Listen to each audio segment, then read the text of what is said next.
Começa agora o seu programa de saúde, é hora de você ficar ligado, ficar esperto, é hora de você começar a prestar mais atenção na sua vida. O programa Vida e Saúde tem essa proposta de trazer mais qualidade de vida para você, de acordo com as orientações que o próprio manual do fabricante, a Bíblia, o Criador tem para nós. No programa dessa semana a gente está conversando sobre diabetes. Hoje você vai entender os diferentes tipos de diabetes, as diferentes ramificações do diabetes e é muito importante a gente entender isso para a gente também poder classificar e poder diagnosticar de maneira mais precisa. Temos ainda uma conversa interessante sobre cabelos cacheados. As brasileiras, os brasileiros têm mais esse tipo de cabelo e a gente vai entender o que pode ser feito a esse respeito. Também uma conversa interessante sobre rejuvenescimento facial. Você vai entender algumas dicas práticas do que pode e do que não pode fazer. E a receita de hoje é um sorvete sem açúcar. Tudo favorecendo aí o nosso bate-papo do dia, o nosso bate-papo do programa Vida e Saúde que está só começando. Quero convidar você para interagir com a gente através das redes sociais, entra lá no nosso Facebook, deixa lá sua impressão sobre o programa, o que você gostaria de ver aqui no nosso programa, que tipo de especialista falando sobre o seu problema. Mas para você que já acompanha o nosso programa, gostou de alguma coisa, quer rever de novo, acessa lá. Acesse o nosso blog, já o site aqui da clínica, acesse o blog do programa que é novotempo.com/vida e saúde. Tem também conteúdo exclusivo no nosso canal, no nosso portal vidaesaude.tv, onde você encontra lá material de especialistas confiáveis falando sobre assuntos que você nunca viu aqui no programa Vida e Saúde. É muita coisa boa para você, tem que absorver um pouquinho de cada vez para não ficar maluco aí com tantas mudanças tão necessárias. Mas lembre-se, as mudanças às vezes podem ser um pouco desconfortáveis, mas elas podem gerar resultados que você nunca imaginou alcançar. Então, se você tem uma mudança que precisa realizar aí na sua vida, faça uma oração todos os dias, peça para que Deus coloque dentro de você não só a força para realizar, mas também a vontade. E Deus, e não sou eu que estou dizendo isso não, a Bíblia diz que é Deus que coloca em nós tanto o querer como o realizar. E Ele vai te ajudar a colocar essa vontade, esse desejo seu em prática na sua vida. Muito bem, agora a gente conversa com a doutora Alessandra Henke, ela é endocrinologista, tudo bem?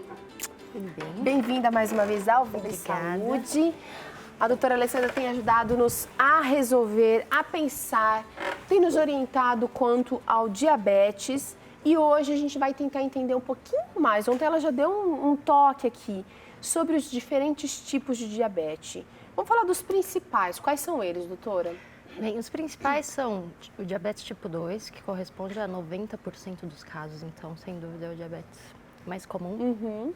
Depois disso, a gente tem o diabetes tipo 1, que a gente mencionou um pouquinho até, né? Às vezes, como é que o quadro se inicia, que é um diabetes mais comum, então, em crianças, adolescentes e, às vezes, adultos jovens também começam a apresentar depois já da adolescência. Depois desses dois principais, nós temos alguns tipos mais raros de diabetes. Existe o diabetes monogênico, que é uma alteração na célula beta, uma coisa bem específica na liberação de insulina e que às vezes é importante diagnosticar. Bem mais raro. E às vezes o tratamento muda um pouquinho, mas no geral, as orientações gerais são quase as mesmas. E nós temos também alguns casos de diabetes por complicações a usos de medicação, por exemplo. Tá. Então, alguns medicamentos que têm que ser usados por patologias, por exemplo, corticoides, que às vezes são indicados para tratamentos de pacientes com doenças reumatológicas, né? E esses pacientes têm um risco maior, então, de desenvolverem diabetes. Certo. E às vezes, eu acho que é uma coisa importante, alguns pacientes usam essas medicações por conta própria, sem terem ideia do risco que está correndo. Para você ter uma ideia, então, às vezes usam o próprio corticoide em comprimido para tratar uma simples rinite, alergia, porque realmente melhora, só que aí com riscos de vários efeitos colaterais. E existem as pomadas para tratar dermatites crônicas ou agudas, que os pacientes compram também sem receita. E o uso crônico disso pode sim predispor a doenças sistêmicas, inclusive como diabetes. Então, olha só, então informação importantíssima. A gente vai mais ao longo aqui da nossa conversa falar um pouquinho desses outros tipos de diabetes, mas eu queria falar mais sobre, vamos tentar entender, o diabetes tipo 1. Ok.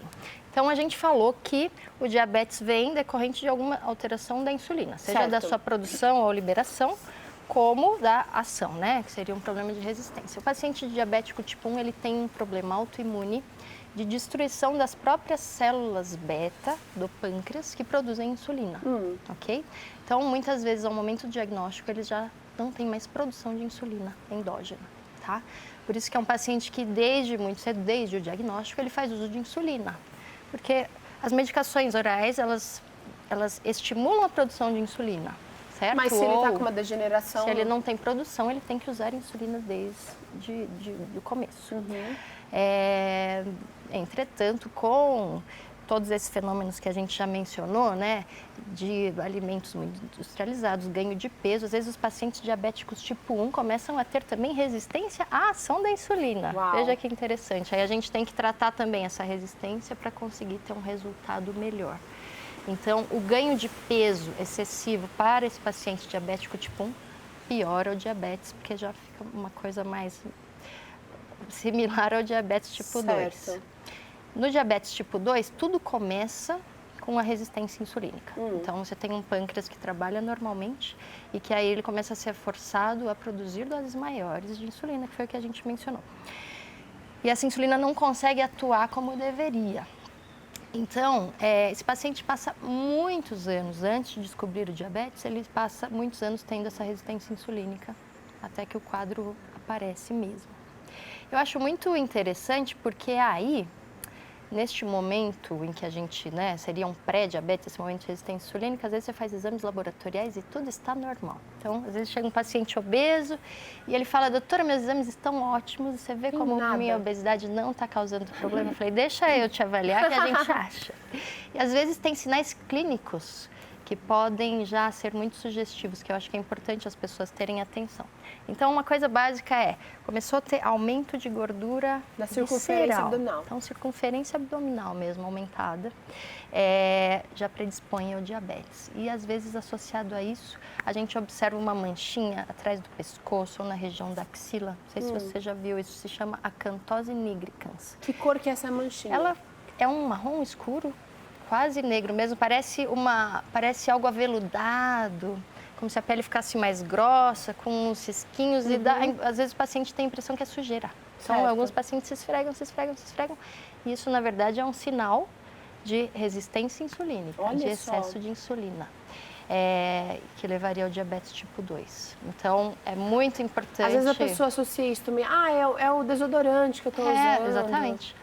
O sol, tomei aqui sol, E aí é essa acantose nigricans. Tem pacientes que têm isso de uma forma muito evidente. Você percebe todo o pescoço, chega até a região anterior. E alguns você só vê um risquinho ali mesmo, atrás do pescoço. Então, isso seria um sinal de resistência insulínica, que é o início do diabetes tipo 2. Certo. Vamos falar um pouquinho sobre o pré-diabético ou a pré-diabetes. O que seria? E muita gente tem me procurado. Teru, eu estou pré-diabético, eu tenho que tomar um pouquinho mais de cuidado com açúcar. Não é bem só um pouquinho de cuidado, a gente precisa ficar em alerta. Justamente. Então, o pré-diabetes também vem aumentando muito a incidência e prevalência. E realmente, se você... O que é o pré-diabetes? O pré-diabetes é esse momento em que você já tem esse processo fisiopatológico ocorrendo, então excesso de insulina, sobrecarga ali na ação do pâncreas, mas que o nível glicêmico ainda se mantém normal, tá? Então você dosa uma glicemia e ela está normal ou discretamente alterada. Certo. Só para a gente ter uma ideia aqui de valores, o normal é até 99, tá? Mas o diagnóstico de diabetes é só acima de 126. Tá. Certo? Então, às vezes o paciente tem 100, 101, ou às vezes no pré-diabetes ele não tem alteração nenhuma da glicemia. E o que a gente vê é já essa resistência insulínica ou uma alteração na curva glicêmica, tá? Que indica que ele já tem essa intolerância à glicose, que ele já tem ou uma glicemia de jejum alterada. Nesse momento é muito importante você detectar o problema e fazer mudanças de estilo de vida aí. Então, Eu sou bem enfática em dizer ao paciente que ele deve parar de consumir açúcar, né? Açúcar refinado, nem pensar, mas ele deve evitar todos os tipos de açúcar, inclusive mascavo. Mel. O ideal, ou seja, não é totalmente proibido, mas ele deve evitar, sim, porque isso tudo vai sobrecarregar o pâncreas. E também o diabetes, a gente acaba focando muito assim no açúcar, açúcar, açúcar, e se esquece que o alimento refinado, um pão branco, um arroz branco, também se torna açúcar. Justamente. Então, é aí que está o ponto. O paciente ele não tem que esperar desenvolver diabetes para fazer essas mudanças. Quando ele faz precocemente, a maioria dos pacientes conseguem evitar que o pré-diabetes se torne diabetes. Então, isso eu acho que faz toda a diferença. E aí é isso mesmo, não é só o açúcar, alimentos com açúcar, como os alimentos que são processados. Então, carboidratos que já perderam, né, os que não são complexos, são carboidratos refinados. Então, como o pão branco, arroz branco, a própria batata, que nem sofreu o processo de refinamento, mas ela já tem um alto índice glicêmico, tá? Então, esse índice glicêmico alto dos alimentos, que principalmente você vai encontrar nos alimentos brancos refinados, faz com que a glicose do alimento seja absorvida de forma rápida, fazendo com que o pâncreas tenha que produzir insulina de forma rápida. E muitas vezes ele não dá conta dessa glicose. Então, a gente vai falar disso melhor no tratamento, mas assim, essa mudança do hábito alimentar, ela deve ser feita na verdade desde antes, mas no pré-diabetes, exatamente. Mas no pré-diabetes ela é muito importante, porque você pode realmente evitar... Atividade física também nessa fase é fundamental? Sem dúvida é muito importante, porque primeiro pelo próprio mecanismo da insulina e da glicose, que você já diminui muito essa resistência, tá? Mas também porque vai te ajudar a perder peso. A atividade física ajuda muito a perder gordura visceral. Então, tem uns pacientes que começam a fazer exercício e se eles usarem o critério só peso, às vezes eles falam, nossa, eu tô caminhando, tô indo para academia faz 2 meses e não perdi nada. Mas pode observar que a calça ficou um pouquinho mais frouxa, a camisa já não está Tem outros medidores que a gente precisa ficar esperto. Então, ajuda muito a perder essa gordura visceral, que é muito importante reduzir, ou seja, tanto para o pré como para o diabetes. Um outro tipo de diabetes bastante preocupante é o diabetes gestacional. Vamos falar um pouquinho sobre como ele se desenvolve e por que a gente precisa ficar tão esperto também. Então, também tem aumentado a incidência, porque às vezes a paciente já vem com uma tendência, já com pré-diabetes mesmo, ou um diabetes tipo 2 que não foi diagnosticado, e aí na gravidez isso tudo pode piorar. Mas o diabetes gestacional por si só, ele costuma ocorrer no final do 2º trimestre, ou começo do 3º trimestre, e se deve, além dos hábitos, obviamente, tem um hormônio específico da placenta que ele é diabetogênico, ele faz com que a glicose realmente se eleve um pouco.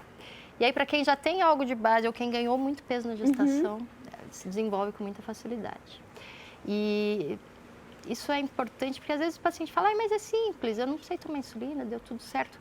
Mas pensando no bebê, né, que é o principal foco desse momento, ele acaba sendo prejudicado nesse processo. O que acontece? Então, a mãe acaba produzindo uma quantidade maior de insulina para conseguir manter, né, os níveis glicêmicos adequados, e essa insulina em excesso tem um efeito direto para o bebê de aumento dos órgãos, aumento do próprio bebê, que a gente chama de macrosomia fetal. Que tem gente que acha lindo, meu filho nasceu lindo, 4,2 kg, né? E na verdade, às vezes isso, o bebê macrossômico, ele vai ter muito mais chance de ter doenças no futuro, além de doenças no próprio nascimento, né? Mais risco de hipoglicemia. E o risco dele ter diabetes no futuro aumenta muito. Então, são coisas simples, mas que a gente pode cuidar desde o começo da gravidez, evitando o ganho de peso excessivo, para proteger mesmo o bebê na vida adulta também. Com certeza, com certeza. Agora é o seguinte, existem mais alguns tipos de diabetes que a doutora citou aqui, que são os diabetes por defeito genético na função da célula beta. E eu não sei se dá para a gente falar também sobre diabetes induzido por uso por doenças no pâncreas. Vamos falar sobre essa primeiro. Então, seriam já casos mais raros. Geralmente, para o diabetes chegar a ter, para o pâncreas perder realmente a produção, são casos em que o paciente, às vezes por alcoolismo excessivo, tem um quadro de pancreatite aguda de repetição ou um quadro de pancreatite crônica, e aí acaba tendo prejuízo também na produção de insulina, tá? A mesma coisa acontece com o uso de drogas, por exemplo? Alguns remédios, com alguns medicamentos. O principal seria realmente o álcool, alguns imunossupressores. Mais um motivo para você não consumir álcool. A gente sempre estimula aqui, mas esse é mais um motivo. Esse é mais um motivo. Porque a gente está falando, assim, de casos mais graves de alcoolismo que vão levar a um quadro de pancreatite crônica. Mas muito antes disso, antes de ter um problema no pâncreas pelo álcool, o álcool já pode prejudicar, causando mais resistência insulínica, ganho de peso e levando ao maior risco de diabetes tipo 2 também. Doutora Alessandra esteve conosco ontem, vai estar conosco amanhã também. Você que está gostando do nosso bate-papo aqui, que está entendendo um pouquinho mais da complexidade do diabetes, não perca, amanhã a gente continua falando um pouquinho mais, entendendo um pouquinho mais sobre diabetes e recebendo orientações que podem transformar a minha e a sua vida. Obrigada por hoje, doutora. Obrigada a você. A gente vai para um rápido intervalo. Na volta, você vai acompanhar aqui comigo uma conversa, um bate-papo muito interessante sobre cabelos cacheados. É daqui a pouquinho, a gente já volta.